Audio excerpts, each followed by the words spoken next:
주님의 이름으로 사랑하고 축복합니다. 저희는 새벽에 시편을 한 편씩 보면서 은혜를 나누고 있습니다. 저는 오늘 시편 47편의 말씀을 가지고 은혜를 나누고자 합니다. 사랑하는 성도 여러분, 우리의 삶에는 수많은 왕들이 있습니다. 어떤 것이 왕이냐면요, 돈이 왕이고요, 성공이 왕이고요, 사람들의 인정이 왕이고요, 때로는 걱정과 염려가 왕이 되어서 우리의 생각과 감정을 지배하기도 합니다.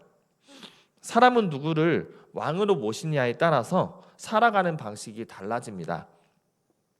돈이 왕이면요, 만약 돈이 왕이면 돈을 잃을까 걱정하게 되고 두려워하며 살게 되고요, 성공이 왕이면 실패를 견디지 못하게 됩니다. 사람의 인정이 왕이면 사람들의 시선에 매여 살게 됩니다.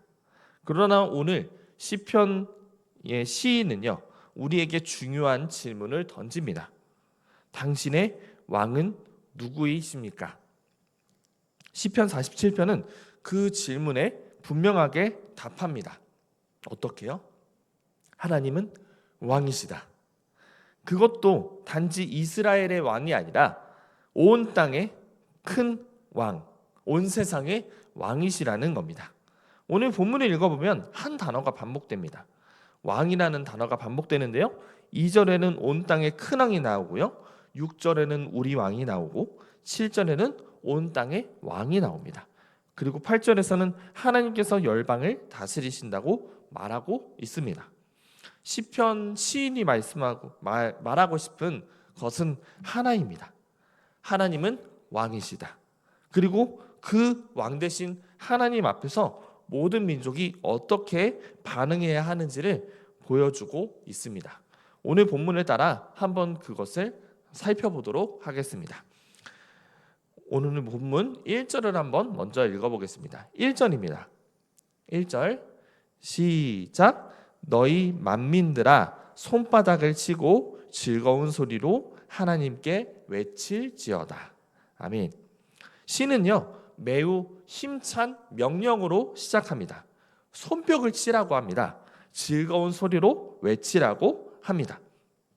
그런데요, 놀라운 것은 그 대상입니다. 시인은 이스라엘아 라고 말하지 않습니다. 이스라엘이라고 말하지 않고 만민들아 라고 이야기합니다. 너희 만민들아 손바닥을 치고 즐거운 소리로 하나님께 외칠지어다. 여기서 만민은요, 모든 민족을 가리킵니다. 그리고 그 이유, 왜 만민들이 치라고 그리고 만민들이 외치라고 했을까요? 왜 모든 민족일까요?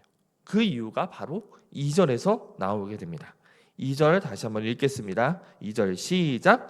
지존하신 여호와는 두려우시고 온 땅에 큰 왕이 되심이니이다. 아멘. 하나님은요, 특정 민족의 하나님이 아니십니다. 하나님은요, 온 땅의 왕이십니다. 그러므로 온 땅이 하나님께 찬양해야 되죠. 여기서 큰 왕은 매우 특별한 표현입니다. 고대 세계에서 큰 왕은요, 황제에게 붙이는 칭호였습니다. 제국의 왕에게 붙이는 칭호였습니다.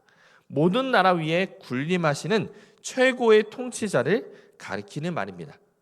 그런데 시편 기자는요, 그 칭호를 하나님께 사용하고 있습니다. 당시 사람들은 강한 나라를 두려워했죠. 강한 군대를 또 두려워했습니다. 강력한 왕들을 두려워했습니다. 그러나 시편 기자는 말합니다. 진짜 왕은 하나님이시다.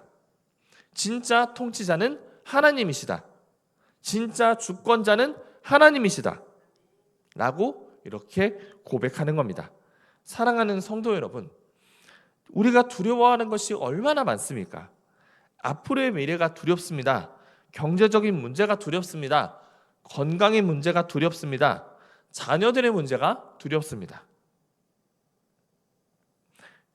그러나 시편의 기자는요, 그 모든 두려움보다 더 크신 하나님을 바라보라고 말씀하고 있습니다. 그분은 하나님은 온 땅의 왕이십니다. 온 땅의 큰 왕이십니다. 그분은 지존자이십니다. 그분 위에 아무도 없습니다. 그분보다 높은 권세도 없습니다. 그분보다 강한 존재도 없습니다. 그래서 성도는요, 상황보다 하나님을 바라봐야 합니다. 문제보다 하나님을 바라봐야 합니다. 왜냐하면요, 하나님은 왕이시기 때문입니다. 그런데 본문은요, 하나님의 위대함만 말하지 않습니다. 우리 4절을 함께 보겠습니다. 4절입니다. 시작. 우리를 위하여 기법을 택하시나니 곧 사랑하신 야곱의 영화로다. 아멘. 이 구절은요, 매우 따뜻한 말씀입니다. 하나님은요, 강하기만 한 왕이 아닙니다. 자기 백성을 사랑하시는 왕입니다. 자기 백성을 기억하시는 왕입니다. 자기 백성을 돌보시는 왕입니다. 세상의 왕들은요, 백성에게 무엇을 받을지 생각합니다. 그러나 하나님은요, 자기 백성에게 무엇을 줄지를 생각하십니다. 하나님은 우리를 위해 기업을 준비하십니다. 하나님은 우리를 위해 길을 준비하십니다. 하나님은 우리를 위해 은혜를 준비하십니다. 그래서 우리는요, 미래를 두려워할 필요가 없습니다. 왜냐하면 우리를 다스리시는 왕이 선하신 왕이시기 때문입니다. 그리고 5절에서는요, 시편 기자는 놀라운 장면을 보여줍니다. 5절을 다시 한번 읽겠습니다. 5절 시작. 하나님께서 즐거운 함성 중에 올라가심이여 여호와께서 나팔 소리 중에 올라가시도다. 아멘. 이 장면은요, 왕이 보좌에 오르는 장면을 연상시킵니다. 백성들이 환호합니다. 나팔이 울립니다. 왕이 보좌에 앉습니다. 그리고 왕의 통치가 선포됩니다. 시편 기자는요, 하나님을 그렇게 바라보고 있습니다. 사람들은 하나님이 세상을 다스리지 않으신다고, 다스리지 않는 것처럼 말할 때가 있습니다. 그러나 오늘의 시편 기자는요, 말하고 있습니다. 하나님은 여전히 보좌에 계신다. 하나님은 여전히 통치하신다. 하나님은 여전히 지금도 우리의 왕이시다 라고 고백하고 있습니다. 이것이 하나님은 여전히 왕이시다, 하나님은 여전히 통치하신다 라는 이 고백이 우리의 믿음이 되어야 될 줄 믿습니다. 이제 시편은요, 다시 찬양으로 돌아갑니다. 6절을 함께 보겠습니다. 6절입니다. 시작. 찬송하라, 하나님을 찬송하라, 찬송하라, 우리 왕을 찬송하라. 여기서 시편 기자는요, 4번 반복합니다. 찬송하라, 우리 하나님을 찬송하라, 찬송하라, 우리 왕을 찬송하라. 4번 찬송하라고 반복합니다. 왜 그럴까요? 왜 찬송하라고 이야기할까요? 할 말이 없어서가 아닙니다. 감격이 넘치기 때문에 그렇습니다. 하나님의 왕되심을 바라볼 때 찬양이 멈출 수가 없게 되기 때문입니다. 마치 파도가 계속 밀려오듯 찬양이 계속 터져 나오는 것입니다. 7절을 보세요. 7절을 함께 다시 한번 읽겠습니다. 시작. 하나님은 온 땅의 왕이심이라 지혜의 시로 찬송할 지어다. 아멘. 하나님은 온 땅의 왕이시다. 이것이 찬양의 이유입니다. 생각해 보세요. 만약 우리의 삶이 우연에 맡겨져 있다면 어떻게 되겠습니까? 만약 세상이 혼돈에 맡겨져 있다면 어떻게 되겠습니까? 만약 우리의 미래가 운명에 맡겨져 있다면 어떻게 되겠습니까? 우리는 결코 평안할 수 없을 것입니다. 불안해하겠죠.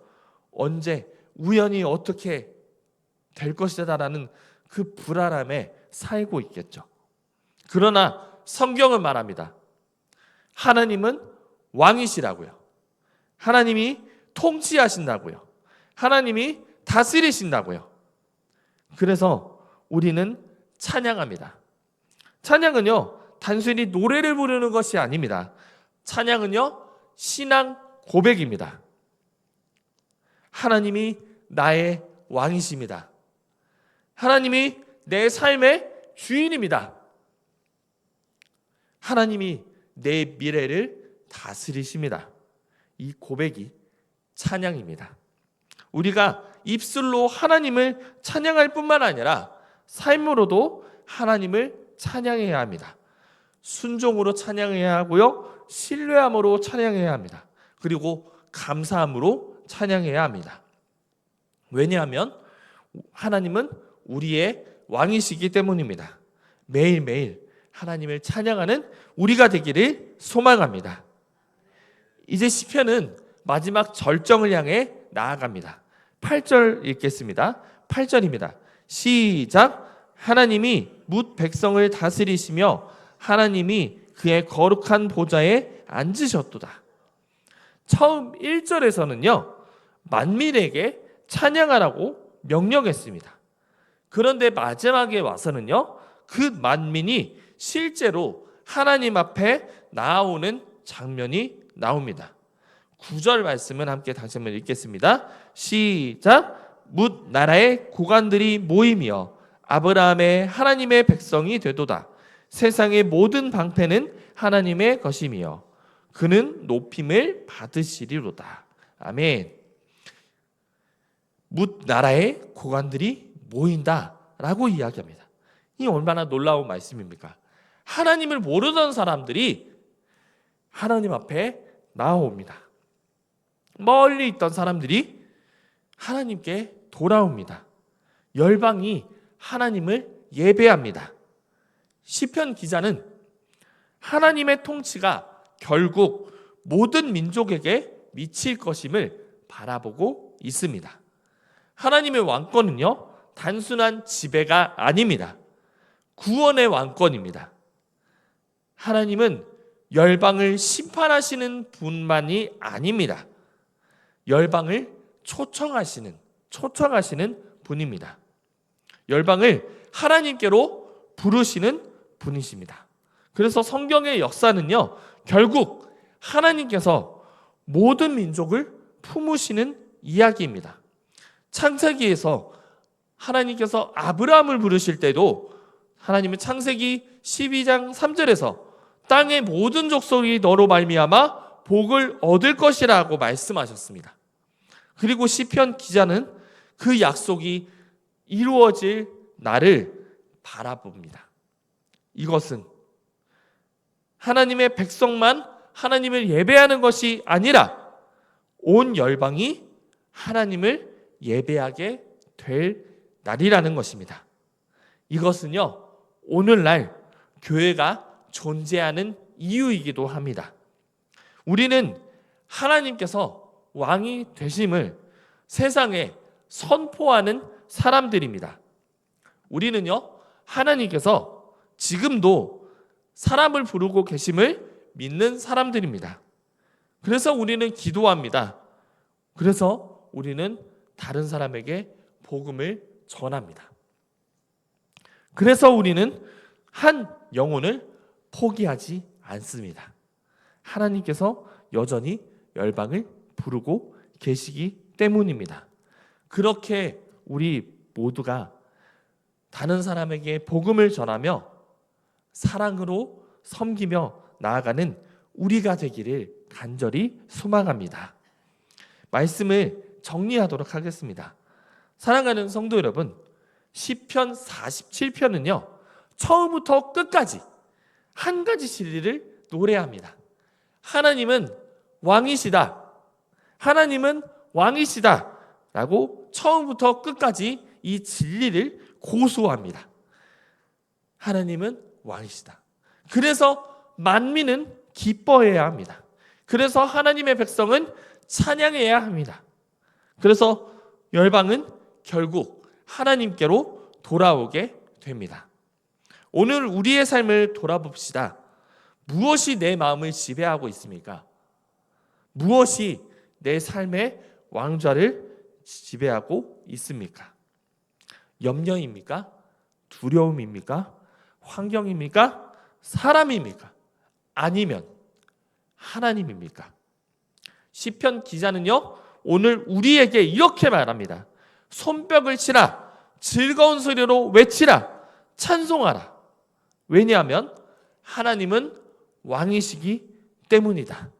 여전히 그때부터, 창조 때부터 지금도 여전히 하나님은 왕이시기 때문이다 라고 고백하고 있습니다. 세상이 흔들려도 왕은 흔들리지 않으십니다. 환경이 변해도요, 하나님은 변하지 않으십니다.